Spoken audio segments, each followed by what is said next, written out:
Existe uma visão analítica do texto, contemporânea, geográfica, mas eu quero ser bem sucinto, não quero me manter nessas ideias, nem quero me ater de sobremodo na prova existencial do livro em sua contemporaneidade.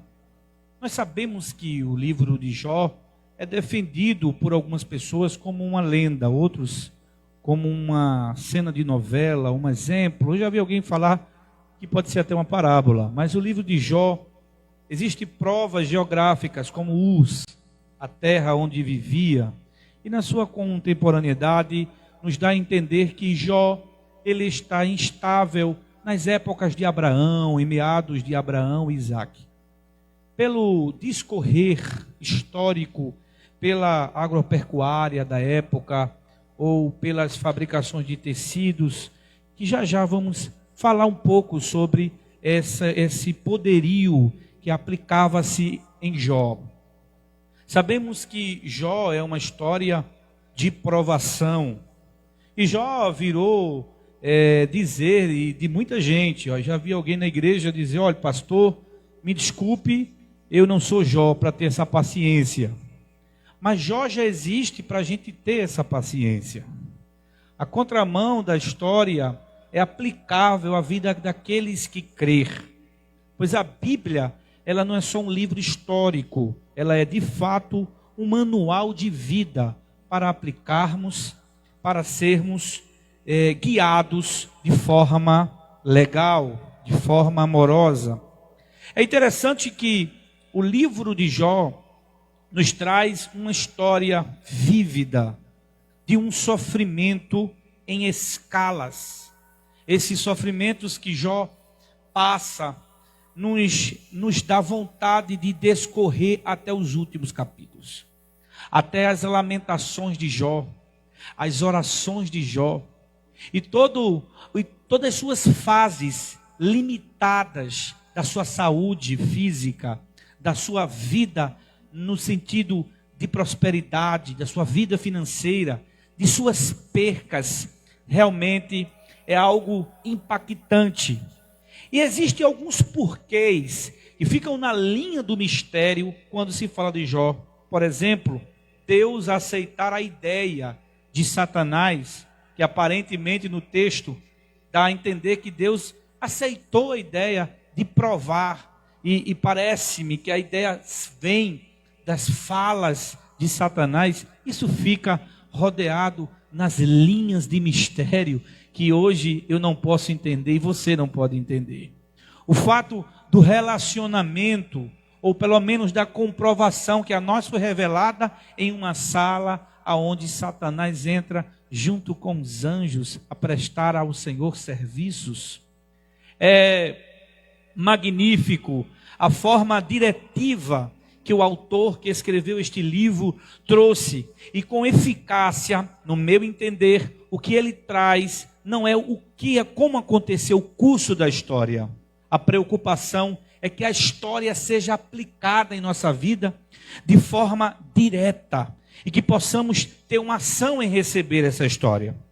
A Bíblia nos fala de um homem que no Oriente era o mais poderoso, mas não porque se sentia poderoso, mas ele era poderoso porque nele havia um grande poder no sentido financeiro.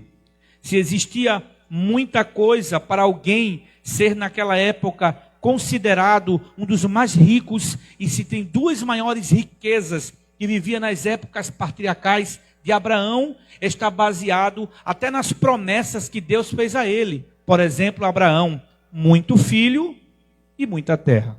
Filho, Abraão teve 7 homens, 3 mulheres. Jó teve 7 filhos e 3 mulheres. Jó, em sua capacidade, ele tinha muita terra, porque Jó tinha 500 juntas de boi. E naquela época não havia trator. Então, as juntas de boi servia para arar a terra.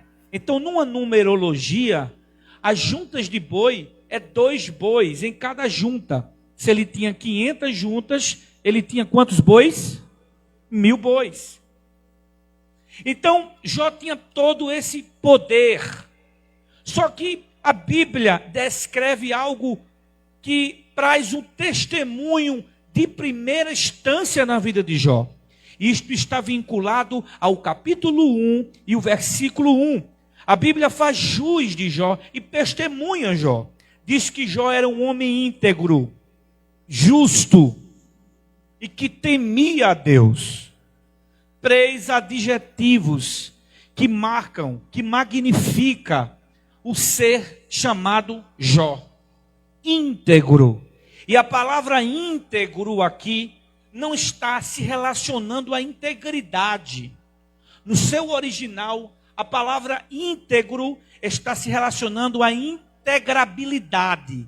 A ideia de ser um homem integrado, não íntegro, de ser santo, de ser justo.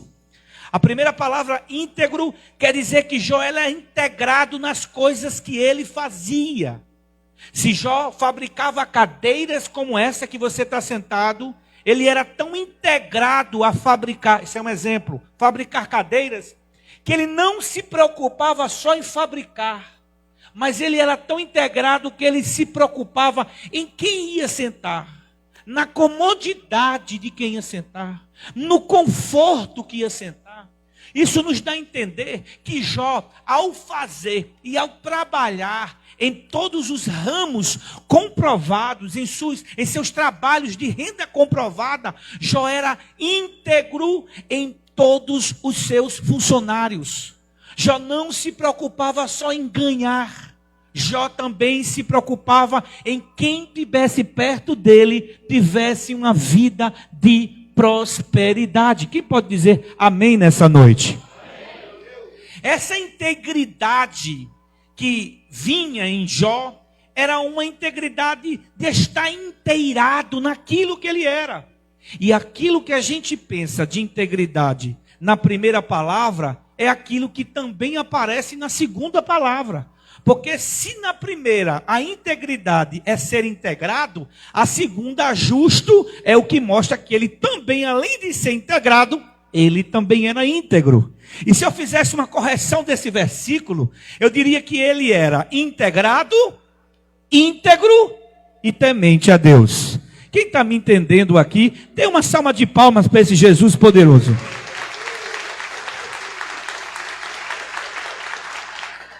Dessa feita, Jó ele também tinha outra quarta qualidade. Jó se desviava do mal. O mal era algo que não convidava a Jó, porque sabia que se o convite viesse, seria recusado. Há quem defenda a ideia de que enquanto Jó era um homem de Deus, seus filhos eram uns capetinha. Mas a Bíblia não nos dá respaldo para essa afirmação. Essa afirmativa não é bíblica. Por quê, pastor? Porque os filhos de Jó se banqueteavam. E o que a Bíblia diz é que os convites eram feitos às suas filhas, que iam se banquetear. O texto diz que Jó se acordava na madruga para sacrificar para os seus filhos. Mas o texto não diz que ele sacrificava porque os filhos pecavam. Mas Jó era tão íntegro, Jó ensinava tão bem aos seus filhos, que ele sacrificava com a esperança de uma opção de que talvez seus filhos pudessem ter pecado com Deus em pensamento. Logo não era notório aos ouvidos de Jó o pecado dos seus filhos. Jó é provado nos banquetes que Jó tinha uma boa família. Jó tinha bons filhos. Jó tinha filhos que se relacionavam. O contrário de tanta coisa que aconteceu nos últimos dias. E tantas famílias se descobriu. Esses dias eu conversei com alguém na igreja que disse: pastor, fazia tempo que eu não conversava com a minha filha. Aí eu perguntei: ela mora com a mãe? Disse: não, pastor, ela mora lá em casa. Eu crio ela há 20 anos. É porque ela só vivia no quarto e eu na sala. A pandemia foi que juntou a gente tudinho para a gente conversar um pouco. Veja como a vida da família de Jó era boa. Porque os filhos se comungavam entre si, faziam suas festas. Jó tinha um ótimo casamento. Olha que coisa boa. Jó tinha um perfeito casamento. Jó era um homem respeitado em sua casa. Jó era um homem respeitado em sua vida. Jó era um homem respeitado no seu ambiente de trabalho. E sabe o que é interessante, queridos? É que além de Jó ter um bom casamento, de Jó ter um bom relacionamento com os filhos, e os filhos terem bom relacionamento com eles próprios, Jó também tinha uma boa vida de prosperidade. Eu dei uma observada na Bíblia Sagrada, procurei alguns eruditos e livros, alguns historiadores contemporâneos, que trouxe algumas informações acerca de Jó. E baseado no que Jó tinha, dava para entender de onde vinha a rentabilidade de Jó. Por exemplo, a Bíblia nos diz que quando o homem chegou para Jó, dizendo que os seus animais foram assaltados pelos caldeus, a Bíblia nos declara que Jó, ele tinha 3.000 camelos. Escute bem, 3.000 camelos. Camelos não era nada para ser trabalhado na agricultura. Na época, camelo era um transporte. Para você ter uma ideia, camelo ele servia e eles estavam envolvidos nas táticas de guerra dos caldeus. Por isso que quando assaltou Jó, eles levaram os camelos e não mataram. Porque o camelo, ele tinha duas situações que na guerra era legal. Primeiro, na poeira do deserto, ele consegue andar de joelhos. Então faz com que todos os exércitos não parassem se tivessem em cima de um camelo. Segundo, a visão do camelo. Corria nele pálpebras que aguentava a poeira muito maior do que outros animais. E Jó tinha 3.000 camelos. Mas será, pastor, que Jó tinha 3.000 camelos? Por quê? Será que ele gostava de criar camelos? Jó é um homem investidor. Jó tinha uma empresa de turismo. Jó conseguia alugar camelos. Jó conseguia arrendar camelos. E tudo leva a crer que Jó tinha uma renda comprovada nisso. Tanto é que o camelo ele bebe aproximadamente 75 litros de água. 30 litros ele toma na hora. E 35 ele reserva em um lugar no seu corpo. Para quando ele tiver com sede, ele mesmo ingerir aquilo que já está dentro dele. É interessante isso. E ele consegue caminhadas longínquas. E só tinha camelo quem hoje, por exemplo, tem uma frota de Hilux. Jó, ele tinha 3.000 camelos, porque ele viabilizava e vivia dessa renda comprovada. Mas, quando eu aprendi na Bíblia que Deus prova alguém, e Deus só prova quem ama, e Deus não prova para deixar você na prova, Deus prova para você passar pela prova, porque prova não foi feito para ficar, prova foi feito para testar, e quem é testado, ele só é testado, ele passa pela prova. É interessante que a prova, ela vem, mas ela não vem para ficar. Por isso que a gente não pode perguntar por que estamos sendo provados, mas temos que perguntar para que estamos sendo provados. Porque a prova nos dá uma finalidade, e cada vez mais que eu sou provado, eu sou aprovado pelo Deus que me provou.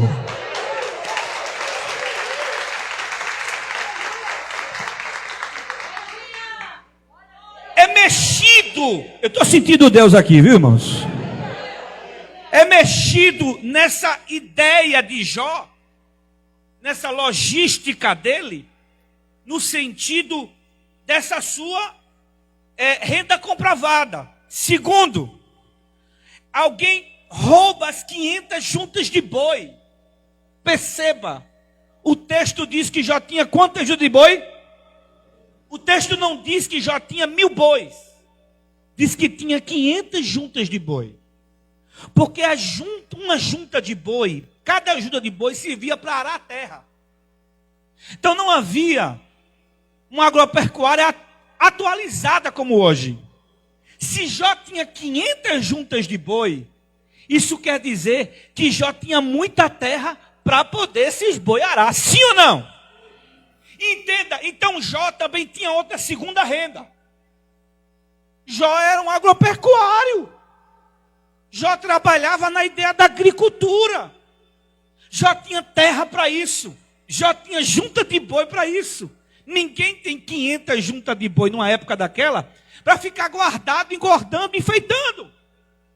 Então Jó tinha essa rentabilidade. Mas quando mexem nos bois de Jó, acabam com o segundo negócio de Jó. Porque a ideia do diabo é essa, é acabar, é mexer. E eu aprendi uma coisa. Quando Deus resolve provar um homem, a primeira coisa que ele mexe é com o financeiro. Eu sei que tem muita gente que ainda diz assim: olha, quando Deus me prova, Deus só me prova no financeiro. Não, quando a prova chega, ela chega em várias etapas. As pessoas falam muito do financeiro, é porque nem foi aprovado na prova do financeiro. Aí nem chegou na outra prova, porque já foi reprovado. Aí Deus é um Deus que às vezes é uma maneira dele trabalhar, mas ele não dá muita satisfação. Você não foi aprovado, ele nem disse. Você nem sabe. E você nem foi aprovado. Aí você pensa que Deus só te prova no financeiro. Não, mas quando Deus há de provar o homem, ele prova o homem em suas etapas. Se só está no financeiro, pode ser que vai vir outra depois. E se não vir depois, é porque ele já se achou fiel, ou porque você realmente foi reprovado no meio da prova. É interessante isso, mas eu tenho que falar. E é uma verdade. Ele perdeu os bois, ele perdeu os camelos, então seus dois negócios começaram a tocar na sua vida financeira. E aí Jó também tem algumas mulas. E é interessante que mulas é um animal barato. Só que as mulas de Jó nesse tempo eram as mulas brancas, que produziam um raríssimo leite. Olha o que é interessante com isso. E essas mulas que Jó tinha, essas mulas, elas, além de produzir um bom leite, eram uma iguaria da época. Ninguém tinha aquelas, não. É como se Jó trabalhasse com a genética, como pessoas trabalham hoje com cavalos. Tem um manga larga, tem um quarto de milha, e troca as espécies e junta as genéticas e produz. E quem é cavalo campeão se torna cavalo campeão também, e vende cota e etc. É como se Jó tivesse uma nova modalidade de ganhar dinheiro. Então dá para entender porque Jó era do Oriente. Jó tinha muitas ovelhas. E há eruditos antigos que dizem que essas lãs das ovelhas, Jó trabalhava. Não se sabe se ele fabricava, ou não se sabe se ele cedia essa lã como matéria-prima para fazer casacos esplendorosos para os anciões daquela época. Mas quando alguém rouba as ovelhas, ou melhor, mata as ovelhas, quando as ovelhas são mortas, quando os animais são raptados, quando os camelos são roubados, quando tudo se acaba e só um restou para dizer a Jó o que aconteceu, Jó tem um declínio financeiro em várias áreas financeiras da sua vida. Mas se tem uma coisa que me chama a atenção, é que os camelos foram roubados, é que os bois foram roubados, é que as mulas foram raptadas, mas só as ovelhas foram mortas. E aí eu lhe pergunto, será que para quem roubou a ovelha não era útil? Será que para quem roubou a ovelha não era necessária? Será que para quem roubou a carne da ovelha não seria legal? Já que até o povo de Israel provaria desta carne na época. Mas por que as ovelhas foram mortas? Porque aí tem uma afronta do diabo muito grande na vida de Jó. Na hora que Satanás foi ao encontro de Deus, e Deus disse, toca em tudo dele, só não toca na vida, porque a vontade do diabo era matar com Jó, era acabar com a raça de Jó, com a vida de Jó, com a posteridade de Jó e com a descendência de Jó, e ele não podia tocar. Então ele sabia que o segredo de Jó estava no culto. Dê uma olhadinha para o seu irmão de longe e diga, o teu segredo está no culto. E entre boi, camelos, mulas e ovelhas, o único animal que era usado para o sacrifício, qual era o animal? Eram as ovelhas. Então Satanás pensou logo, então se é para acabar com as ovelhas, eu não vou raptar. Eu tenho medo que o próprio Deus rapite de volta de mim e devolva a ele as minhas ovelhas. É como se Satanás dissesse assim: com essas ovelhas já não faz mais culto. Por isso que eu vou matar essas ovelhas, porque o que o diabo quer é tirar teu culto. O que o diabo quer é te deixar sem sacrifício. Porque Jó sacrificava com as ovelhas. Eram as ovelhas que eram queimadas, eram as ovelhas que eram sacrificadas, que eram imoladas, e era com essas ovelhas que Jó se levantava de madrugada.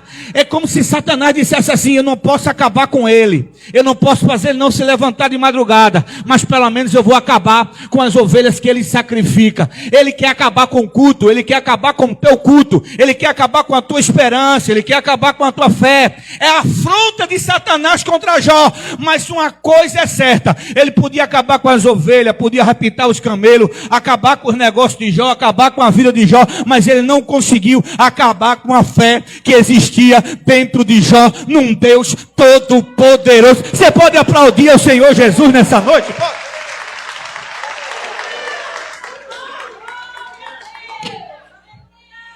Você pode dar uma glória a Deus aí mais alto ou não pode? Olha para o seu irmão que estão querendo acabar com o teu culto. Aí fica uns camaradas, rapaz, que é eleito pela gente. Uns camaradas aí que é eleito pela gente, que não sabe se hoje está vivo, se amanhã está morto, e querem acabar com o nosso culto. Só pode até às 8. A igreja vem para o culto de 6 horas da manhã.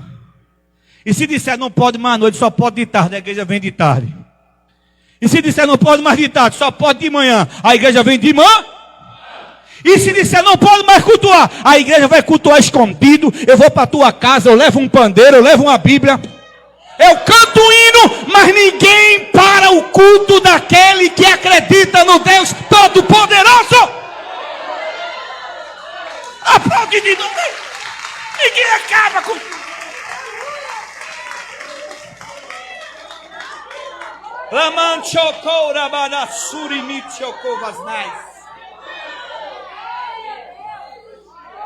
Ninguém vai acabar com o teu culto. Já vivenciou essas etapas. Não foi fácil para Jó. Jó perdeu todo seu equilíbrio financeiro. E a primeira coisa que Jó tem, que isso é como se fosse uma doença religiosa, é porque a gente tem a mania de acreditar nesse evangelho triunfalista. Deu errado para irmão fulano. O que ele está fazendo? Existe alguém pregando dizendo aí que você não pode passar prova, você não pode passar luta. O irmão estava falando aqui que parece que a moto dele foi roubada. É isso mesmo? Foi isso? Senhor, será que alguém não pensou assim? Deus está cobrando dele. É um bocado de crente que às vezes quer ver a vida dos outros, quer tentar decifrar a vida dos outros. Deus está cobrando, tem pecado aí. Mas o que é interessante é que esse mesmo pessoal, ele fica de boca aberta quando o irmão disse: Jesus, que Deus foi um carro é zero agora, a glória. É desse jeito. Um grande erro dos amigos de Jó é de primeira instância achar que a luta que Jó estava passando estava relacionada a um pecado que ele tinha. E eu quero dizer a você que quando a crise chega. A crise chega. E ela chega sem respeitar. A crise quando chega, ela chega de forma imparcial. Olha para o seu irmão e diga: a crise, ela não avisa. Fica o pessoal aí procurando no Facebook quem foi que profetizou o coronavírus e que não sei o que. E uma irmã falou um negócio parecido. Aí pega, corta só aquele negócio, aí bota lá porque foi a irmã que profetizou, para poder ver se pega alguma ondazinha de mérito naquela irmã, naquele irmão. E fica todo mundo: mas cadê as profecias explícitas? Profetizar o que já está na Bíblia, irmão. Aqui já tinha falado, vai vir pandemia. Sabe qual é o problema da gente? É que a gente gosta do que os outros falam, mas não gosta do que a Bíblia fala. Mas o que a Bíblia fala é a verdade, e o que os outros falam pode ser duvidoso. Quem pode dar uma glória a Deus aí? Ela é arbitrária. Ela não escolhe cor. A crise quando chega. Ela não escolhe raça. Ela não escolhe nível. Ah, porque eu tenho um nível, não sei o que. Eu tenho um nível superior. Eu sou PhD, não sei de que, papapá. Eu já vi PhD andando de bicicleta. E eu já vi cabacema analfabeto de carro zero. Tem alguém para dar uma glória ainda aí ou não tem? Olha, as condições financeiras, ela ataca. Ela não escolhe se é rico ou se é pobre. Pastor, está na Bíblia isso? Tá. Vamos lá? H. Felicíssima.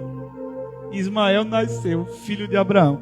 Cheio de promessa. Olha a promessa de Deus para Abraão. Eu abençoarei os que te abençoarem. Amaldiçoarei os que te amaldiçoarem. Deus está querendo dizer assim, Abraão, eu estou contigo para brigar com quem quiser briga. E em ti serão benditas todas as famílias da terra. Aí H disse, pronto, meu filho está feito.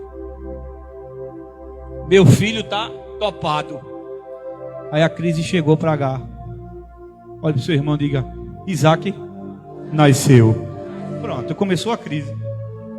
E ela esperava uma mulher já velha, porque a crise não espera. Eita, a crise não avisa.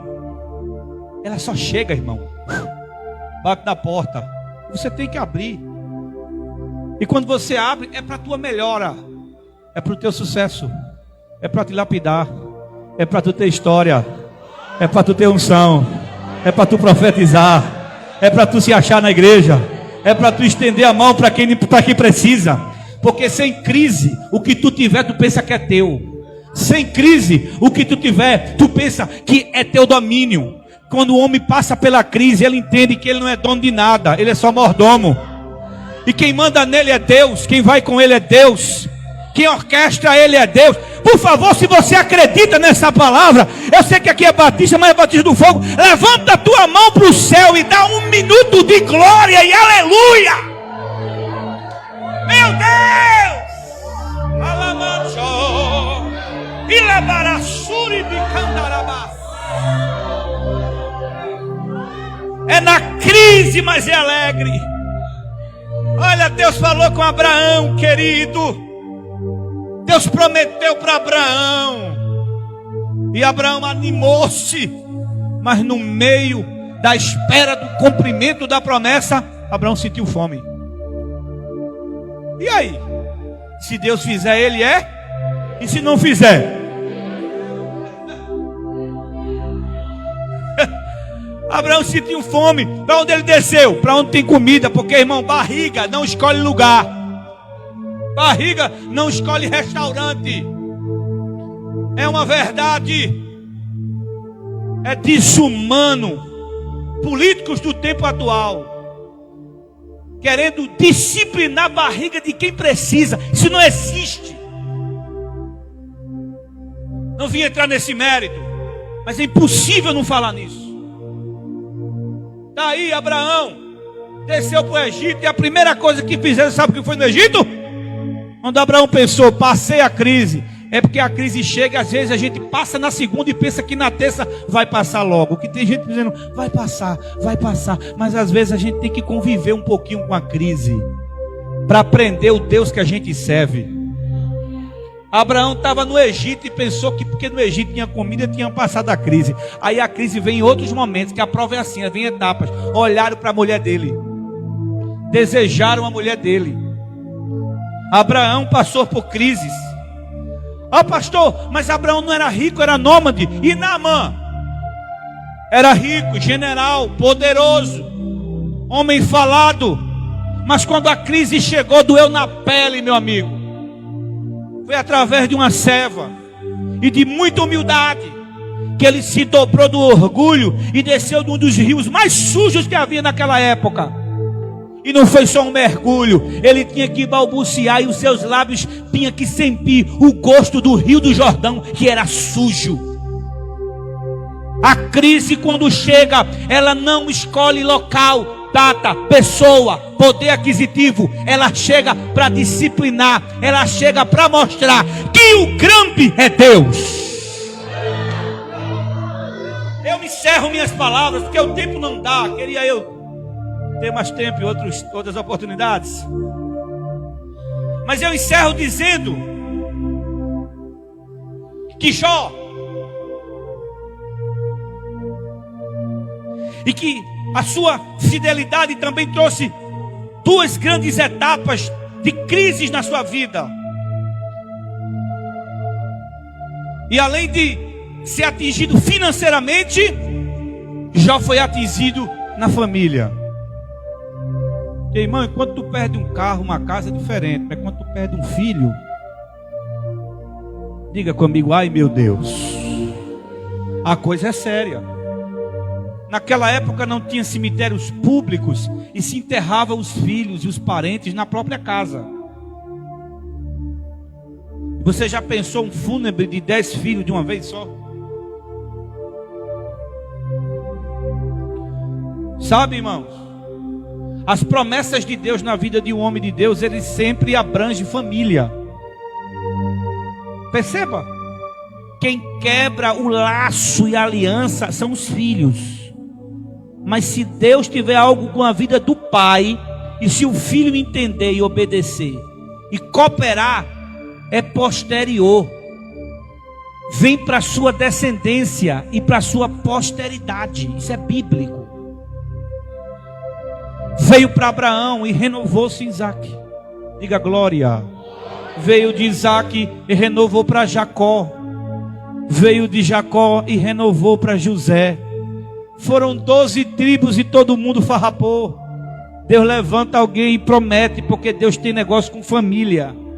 Olha o que Deus disse a Jacó: a sua família sairá lá do Egito e será exemplo para todas as famílias da terra. Deus gosta de crente, crentona que é a esposa, e de crentinho também. O negócio de Deus está envolvido na família. E Jó vê toda a sua posteridade comprometida. Você sabe que os caldeus serviam a Mamon, a Moloque, e sacrificavam os primogênitos. Quando o povo de Israel ganhou a guerra para os caldeus, Deus ficou tão preocupado que a primeira coisa que ele disse: o primeiro filho da madre é meu. Deus quis dizer, não é para matar, porque Deus não aceita sacrifícios de filhos. O negócio de Deus é fazer filho crescer, é fazer filho prosperar, é fazer filho herdar a terra. E Deus já falou isso porque Deus era comprometido com a vida. Tem uma meia dúzia de políticos aí que tudo o que fala é querer que as mães abortem os filhos, porque o negócio deles é contrário à vontade de Deus. Deus tem negócio com quem tem negócio com Ele, irmãos. Eu tenho que falar isso. Essas crises que veio para Jó arrebentou com o futuro prometido a ele.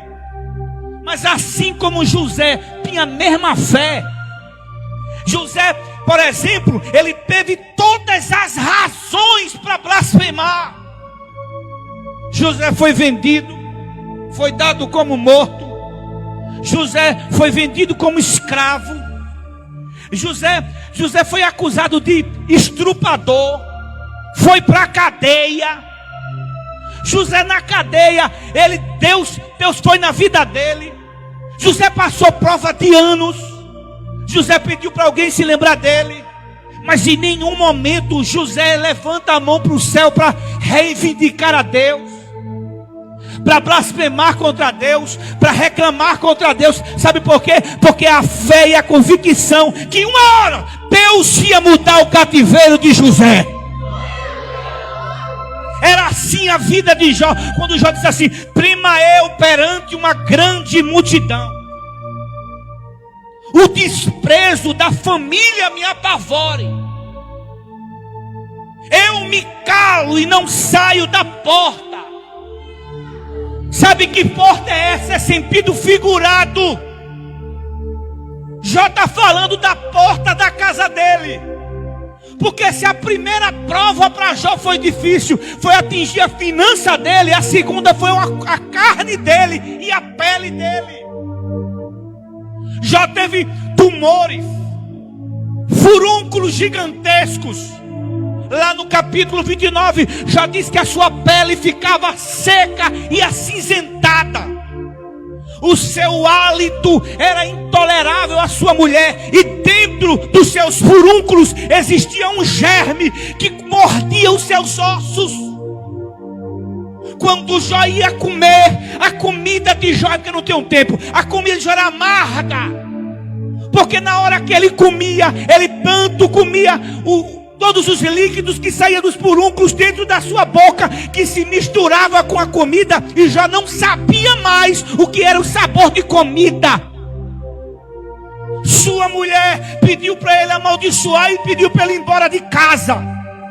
Jó tinha o melhor casamento, Jó tinha os melhores filhos, Jó tinha a melhor família, mas na prova, querido, já não era o casamento como antes.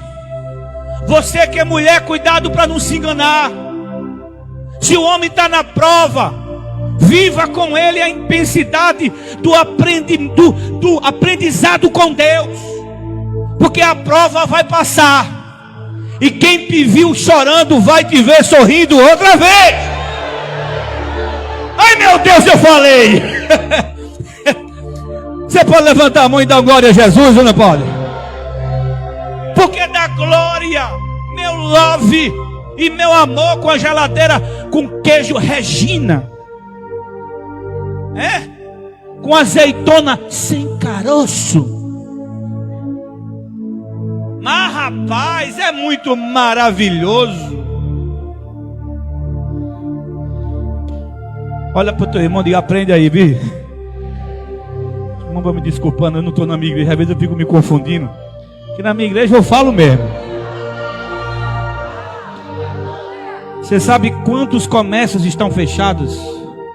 Quantos aluguéis estão parados? Quantas pessoas estão desempregadas? E porque o bichinho está na prova, e só chega às vezes com o dinheiro do pão e não tem o dinheiro do leite. O sentimento não é mais o mesmo. Vigia a terra, presta atenção. Porque se tem uma coisa que Deus não mudou de Jó, foi a mulher. Pergunta: por quê, pastor? Porque no final, quem mandou ele embora de casa teve que ver Deus dar a ele tudo em dobro. Pode aplaudir.